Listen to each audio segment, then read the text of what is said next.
Hola, muchas veces cuando vamos a hacer un diálogo ciudadano, una de las preocupaciones que tenemos como servidores públicos es cuánto nos va a costar hacer una actividad creativa. Creemos que para llamar la atención es necesario un gran despliegue y muchas veces ese deseo de tener un gran despliegue en la actividad de diálogo ciudadano no se compensa con los recursos que tenemos. Sin embargo, a lo largo del trabajo que hemos venido haciendo y teniendo en cuenta que queremos traer un aprendizaje de los municipios de Suecia, nos hemos dado cuenta que muchas veces no son necesarios más recursos económicos para mejorar la actividad, sino que es necesario tener en cuenta algunos otros asuntos. Para hablar de eso, vamos a estar hoy con Itaí Cabrera, del municipio de Botkyrka, en Suecia, que nos va a contar algunas cosas sobre cómo funciona el proceso de hacer un diálogo ciudadano este municipio, enfocándonos en el tema de los recursos. Entonces vamos a hablar de tres temas. El primero, cómo están conformadas las oficinas o quiénes hacen el diálogo ciudadano en los municipios suecos. El segundo, vamos a hablar un poco de los recursos, de cómo se hacen las actividades. Y en tercer lugar, Itaí nos va a dar un ejemplo de una de estas actividades. Hola Itaí, ¿cómo estás? Muy bien, gracias. Una alegría estar acá contigo. Itaí, como decía, quería que nos contaras un poco sobre cuál es la conformación de esas oficinas de diálogo ciudadano en Suecia. Bueno, es decir, eso varía entre municipio y municipio, pero en mi municipio somos en realidad somos 3 o 4 personas que trabajamos no en tiempo completo con ese tema, sino que como parte de nuestros cargos y una persona que trabaja a tiempo completo con los diálogos. Y, y además de eso, usamos los recursos en realidad que ya están dentro del municipio, es decir, los otros profesionales, depende de qué tipo de diálogo vamos a hacer. Entonces tenemos que crear como alianzas y contactos dentro de la organización del municipio para tener acceso a los diferentes expertos que usamos en los diferentes diálogos. Pero sí, somos un grupo relativamente chico. Tenemos una conversación muy común y es que seguro hay unos convencidos del diálogo y hay otros que no están convencidos de que hacer un diálogo ciudadano sea la mejor alternativa. ¿Tienen ustedes una situación similar a esta?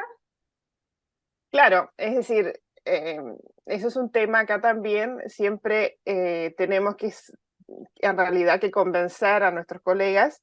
No siempre, es decir, hay los que ya están convencidos, depende un poquito de los grupos de trabajo. Siempre hay algunas personas que se pueden identificar que le gusta mucho esta forma de trabajar y entonces vas creando también tu red de contactos y tus alianzas dentro de la organización.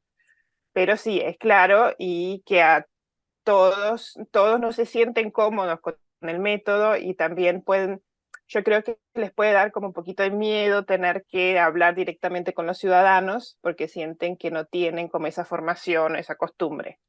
Y en esos casos es muy importante apoyarlos y enseñarles cómo pueden hacer, qué métodos pueden usar ellos también para lograr tener un buen diálogo. Y eso lo hacemos bastante porque si notamos que hay personas que les crea un poco de inseguridad la interacción directa. Súper. Itaí, la siguiente pregunta tiene que ver con los recursos y es, nosotros hemos tenido un recorrido de experiencias de diálogo ciudadano en Colombia y en algunos casos pues hemos tenido la oportunidad de usar suficientes recursos para hacer actividades así como un cine y poder poner como cojincitos como banquitas y demás.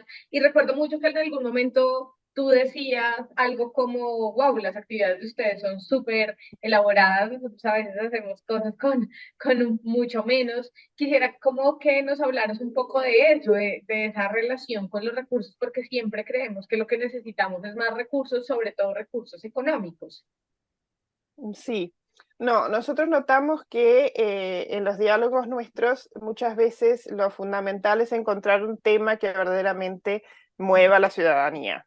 Entonces, si encontrás ese tema, podés hacer en realidad los diálogos con relativamente pocos recursos. Es decir, nosotros no tenemos muchos recursos, hacemos con lo que tenemos y con lo que accedemos. Es decir, podemos hacer, muchas veces vamos a buscar los grupos afectados por alguna decisión en donde están ya. Puede ser ir a una escuela, hablar con los estudiantes, ir a una preescuela, estar en un lugar en donde ya se mueve la gente, ponerle que sea una plaza que queremos remodelar, entonces llevamos el diálogo a esa plaza y nos paramos ahí, hablamos con las personas que van pasando y les preguntamos cómo viven ese lugar, que quisieran cambiar, modificar, etc. Y eso lo hacemos en realidad con papel y lápiz y no mucho más. A veces también llevamos unos caramelitos o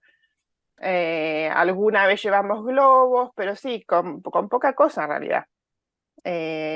Y a veces también puedes coordinarte con otras funciones dentro de la comuna. Puede ser eh, un grupo de deporte, diferentes actividades que ya existen y coordinarte cuando sabes que ellos están haciendo alguna actividad y entonces también hacer el diálogo como ahí, con las cosas que ya existen. Eso es lo que hacemos.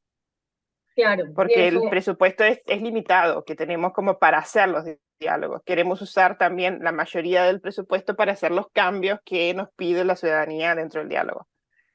La gran parte del presupuesto es para eso. creo que eso es un asunto súper clave y es que, claro, no nos podemos gastar todos los recursos haciendo un diálogo como demasiado, con una actividad que implique demasiados costos, sino que es muy importante preservar esos recursos que tenemos, que como siempre y en todos los contextos son limitados, para que de verdad podamos usarlos en las transformaciones que nos pide la ciudadanía tengan lugar después del diálogo. No tendría mucho sentido gastarse los recursos haciendo el diálogo y preguntando y que cuando ya tengamos esas respuestas no podamos tener recursos para gestionar las transformaciones que es necesario hacer. Me parece un punto importantísimo ese que tocas y claro, con papel, lápiz y un poco de creatividad se puede hacer el diálogo de la mejor manera. Sí, y en realidad también pensar mucho en qué grupos invitar, es decir, porque muchas veces hacemos como unos diálogos muy generalizados y capaz que el grupo más importante es un grupo de niños, un grupo de ancianos, un grupo, y ellos muchas veces ya tienen lugares donde se reúnen o tienen actividades o tienen sus cosas, entonces los puedes buscar ahí, en donde están, y ahí como que con, sí, con poca cosa se puede hacer mucho. Y también notamos que si hacemos como el proceso del diálogo demasiado grande, hacemos un diálogo al año y después estamos agotados. Entonces tenemos que hacerlo de forma que sea fácil y fácil de replicar y fácil de cambiar, ponerle que pase algo ese día, no se puede hacer ese día por algo. Es decir, tiene que ser una forma de trabajar que no implique eh, demasiada complicación porque si no, no se hace. Súper, gracias, Itaí. Ahora, para cerrar, cuéntanos alguna experiencia que tú creas que pues tiene como estas características que nos has dicho, alguna experiencia que creas que le puede servir a las personas de los municipios que nos están viendo para inspirarse frente a sus diálogos ciudadanos.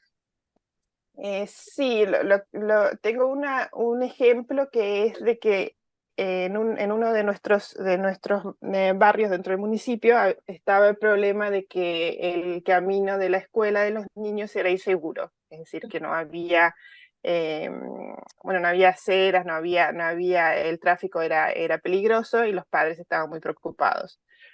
Y sabemos que es muy difícil hablar con los padres, porque ¿qué pasa? Son personas muy ocupadas, de mediana edad, con niños chicos, no llegan a una reunión si pedís que vayan a una reunión en general.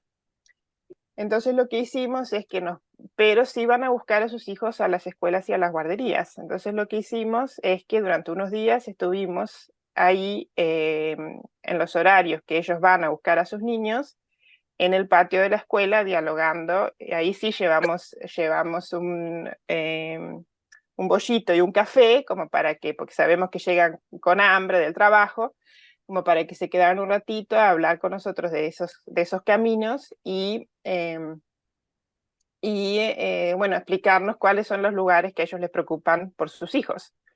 Y lo lindo también fue que entonces también estaban los hijos, podíamos hablar con los padres y con los hijos juntos, Y después dio muy lindos resultados porque pudimos sacar como los lugares más riesgosos, los pudimos modificar para que el camino sea más seguro para los niños para ir y volver de esa escuela. Así que eso fue un diálogo que se hizo en realidad con muy poca cosa, sí, el costo de los bollitos y el tiempo nuestro, pero eso es tiempo que ya está pago porque somos empleados del municipio y con eso pudimos hacer, identificar bien cuáles eran los lugares que estaban preocupando a la ciudadanía. Así que sí, y dio también el resultado que lo pudimos modificar y cambiar, así que sí, eso fue un buen diálogo que lo hicimos con muy poca cosa en realidad. Claro, cuando yo te escucho me doy cuenta de que el recurso más importante de verdad es valorar la perspectiva de la ciudadanía e ir a buscarla, donde están, en los lugares en los que ellos se encuentran, hacer una buena pregunta y poder, un poco lo que decías, a través de ir a ellos, como generar la motivación de que ellos respondan a la pregunta a las preguntas que tenemos en el diálogo y no necesariamente tener que hacer y gastar un montón en atraerlos a un lugar determinado. Y esta experiencia que nos cuentas pues, de encuentro de padres e hijos es bien interesante, porque si no es en ese espacio, pues también es difícil poner a los papás y a los hijos en el mismo lugar para hacerles las preguntas que se requieran. Y de ahí eso era lo Claro, que y si vos lo quería. querés atraer, perdóname, No, no, no, nada, que dale, si, dale, si vos dale. lo querés atraer como en otro momento, entonces sí, si no los buscas en donde ya están, entonces sí tiene que ser una actividad súper atractiva para los niños, para los padres, si querés acceder a ellos un sábado, por ejemplo, eso ya se te hace mucho más grande y mucho más difícil. Es decir, nosotros lo que hacemos es pensar en dónde están estas personas y las vamos a buscar en donde ya sabemos que están igual. Claro, Eso porque es si un no método que gastaría usamos muchos mucho. recursos atrayéndolas. Ujú. Y, Sí, no, y es difícil atraer. Entonces, por eso es mejor buscarlas en donde ya sabemos que están, porque tienen que ir, y porque también tienen interés en sus hijos y tal. Eso es lo que hacemos. Muchas veces. También hacemos lo otro, pero en general no. y también muchas gracias. Esa era la conversación que quería tener contigo. Creo que nos dejas 3 puntos claros. Uno es si hay unas personas dedicadas a las oficinas de género o perdón, de diálogo o a hacer este trabajo de diálogo, pero igual es necesario coordinar con otras oficinas para poder sacar los diálogos adelante y muchas veces convencer incluso a las personas de otras oficinas para hacer estos diálogos. Entonces, si bien hay un recurso humano, no es un recurso humano ni limitado ni todo convencido, sino que hay un trabajo que hacer y que hacer constantemente también, como se plantean los municipios de Colombia. Dos, nos hablas de los recursos y de que no es necesario siempre tener una gran cantidad de recursos para hacer posible el diálogo. Tres, nos dices cómo es necesario ir a la ciudadanía, buscarla en donde está también, porque esto ayuda a que los recursos del diálogo se optimicen mejor y creo que esas 3 cosas nos ayudan a ver cómo también podemos salir de esa idea de que hacer diálogos ciudadanos requiere una cantidad enorme de recursos y que sin ellos no vamos a poder hacerlos. Muchas gracias, Itaí, por contarnos tu experiencia. De nada, muchas gracias a vos. Vale.